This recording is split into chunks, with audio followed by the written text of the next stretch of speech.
sobat, kembali lagi di channel Juara Donghua. Kali ini admin akan melanjutkan lagi alur cerita Battle Through the Heavens chapter terbaru.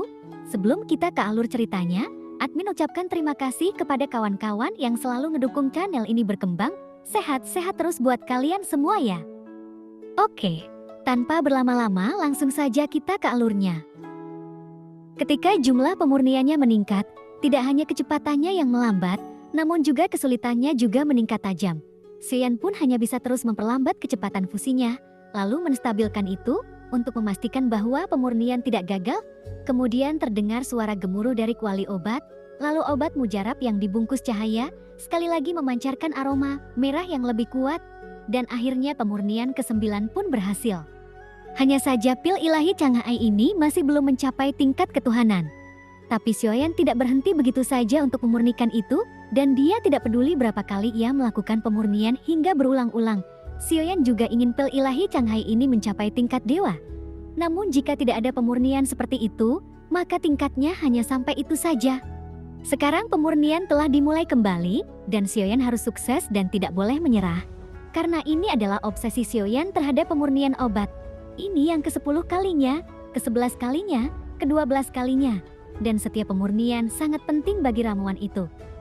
Namun ternyata itu dapat dikatakan sedang mengalami perubahan yang mengejutkan. Karena setelah pemurnian berhasil, sebagian besar dang siang akan terbentuk.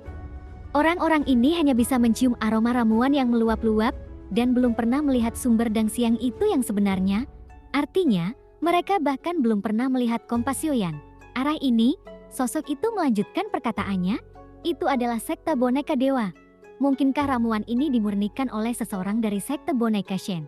Kelihatannya saya pernah mendengar tentang sekte boneka Shen. Mereka adalah sekte yang membuat boneka dari mayat, namun saya belum pernah mendengar alkemis sekuat itu muncul di sekte boneka Shen. Itu tidak akan menjadi masalah, karena ada dua raksasa ini, dan sebenarnya aku menunggunya. Lalu sekte boneka dewa pun juga tidak takut. Semuanya mengejar sampai di sini, dan sekarang saya harus melihatnya. Ketika melihat di kompas, banyak tokoh yang mengikuti kompas Xiaoyan saat ini. Ternyata mereka tersesat di bawah aroma merah yang kayak ini, lalu semua orang ingin melihat dengan mata kepala sendiri ramuan ajaib macam apa itu. Siapa yang memurnikan ramuan ajaib itu? Sosok itu kembali berbicara.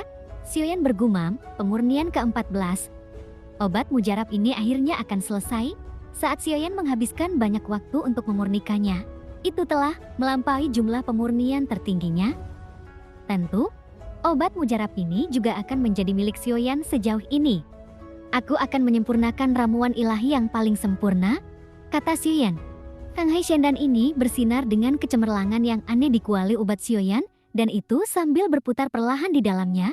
Xiaoyan pun hanya merasakan perasaan sejuk datang dari tubuhnya. Saat ramuan ini dipraktikkan, kekuatan Xiaoyan sebenarnya terus meningkat. Budidaya keabadian kaisar benar-benar berbeda dari dewa pertarungan.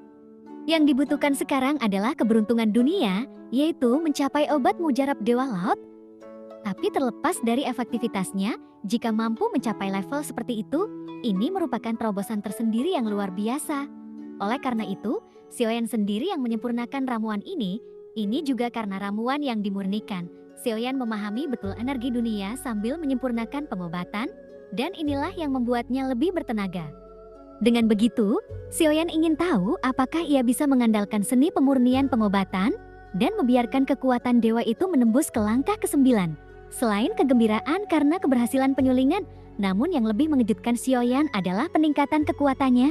Meski belum ada terobosan untuk itu, namun secara tidak sengaja itu membuat Xiaoyan menemukan arah latihan yang dapat meningkatkan kekuatannya. Aroma obat yang kaya dipancarkan oleh Canghai Shendan, sebenarnya Xiaoyan pun tidak tahu seberapa kayanya dibandingkan sebelumnya, dan saat Xiaoyan sedang menyempurnakan ramuannya, itu berada tidak jauh dari sekte boneka Shen. Ia bahkan tidak bisa merasakan di mana klon Zukai berada, ketika ternyata ia berada begitu dekat, karena sekte boneka dewa ini memang punya beberapa trik. Kemudian Xiaoyan pun tidak segera menyingkirkan pil Canghai ilahi, karena ia sengaja membiarkan aroma merahnya terus menguap. Saat ini, Xiaoyan memang benar-benar sangat dekat dengan sekte boneka Shen. Kemudian Xiaoyan tidak hanya tidak melambatkan permunian itu, namun sebaliknya dia melambaikan tangannya, lalu original ki dalam jumlah besar dituangkan ke dalam kompas. Dan ternyata itu membuat kecepatan kompas di bawahnya meningkat tajam dan berubah menjadi pelangi yang sangat cepat, kemudian itu lari ke arah sekte boneka Shen. Lalu itu semakin dekat dengan jarak sekte boneka Shen. Xiaoyan pun kemudian melihat sesuatu seperti jaring laba-laba di peti mati yang dihubungkan dengan kunci besi dan ada bintang berbentuk tengkorak di situ.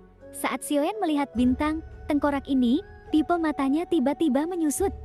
Itu tampak seperti ukiran bintang, namun hanya Xiaoyan yang bisa merasakan fluktuasi yang berasal darinya.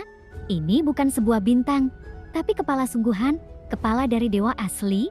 Saya tidak tahu siapa yang memenggal kepala sebesar itu. Xiaoyan bergumam.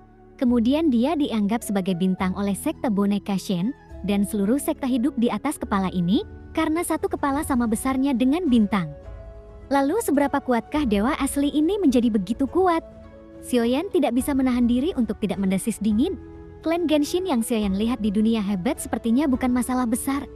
Tapi sekarang Xiaoyan melihat tengkorak dewa asli yang begitu besar lagi, ia tidak tahu berapa banyak dewa asli yang mati di sini. Atau bisa dikatakan, setelah kematian dalam pertempuran, tidak mungkin untuk itu dipindahkan ke dunia kuno yang abadi dan iblis. Lalu Xiaoyan terbang langsung menuju bintang kerangka.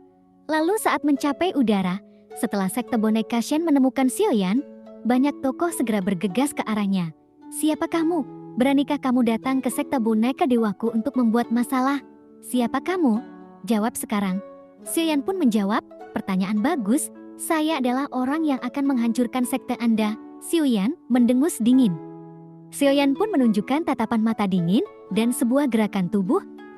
Kemudian kompas di bawah tubuhnya langsung berubah menjadi seukuran telapak tangan dan dimasukkan ke dalam celah lubang virtual. Lalu dia mengangkat tangannya, kemudian penguasa Bahuang Xuanzong muncul di tangan. Menghadapi peti mati yang dijarah itu, seluruh tubuh Xiaoyan pun lalu dipenuhi dengan api. Semua energi dicurahkan ke dalam 8 kehancuran penguasa Xuanzong di tangannya. Lalu ia pukul peti mati itu hingga terbang. Suara ledakan terdengar sangat keras. Peti mati itu dijarah semuanya tanpa kecuali, dan semuanya hancur di bawah satu kaki Xiaoyan. Sosok yang mendekat pun tak luput dari kehancuran itu. Lalu sigel bintang 5 dari sosok asli, Xiaoyan berkelap-kelip di antara kedua alisnya. Kekuatan fisik dewa asli bintang 5 dan keabadian kaisar langkah ke-8 itu cukup untuk menghancurkan dunia. Sosok di sekelilingnya pun seperti semut di depan Xiaoyan dan sangat mudah untuk menghancurkan mereka sampai mati. Mengetahui ada invasi musuh, semua orang di sekte boneka Shen segera bertarung. Kemudian setelah itu, boneka dewa muncul. Dengan teriakan yang tajam, tutup peti mati yang dikunci besi di dekatnya menderu ke atas. Kemudian dari peti mati yang tak terhitung jumlahnya, angka-angka itu terbang keluar dan penuh dengan roh jahat yang kejam. Kemudian itu datang menuju Xiaoyan untuk mengepung dan menekannya. Pada saat yang sama, kehampaan dari sekte boneka ilahi terjadi fluktuasi yang kuat.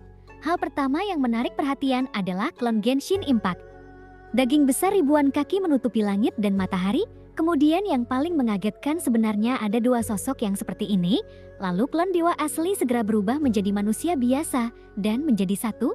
Guntur di bawah kakinya berkedip dan sosok itu tiba-tiba menghilang. Lalu dia menggunakan batu giok tersembunyi untuk menyembunyikan nafasnya dan larva darah raksasa tidak dapat menemukan klon dewa asli dalam sekejap. Setelah sedikit terkejut, larva darah raksasa mengeluarkan suara gemuruh. Ia berkata jangan coba-coba menyembunyikannya, cepat keluar. Mengapa ia tiba-tiba menghilang? Larva darah raksasa yang awalnya dirayu oleh Xiaoyan pun kini merasa cemas. Kini dia sekarang semakin marah. Namun saat ini, ada banyak sosok yang bergegas masuk ke dalam sekte boneka Shen. Yan Yuan di altar tertarik dengan keterkejutannya saat dia mengangkat kepala.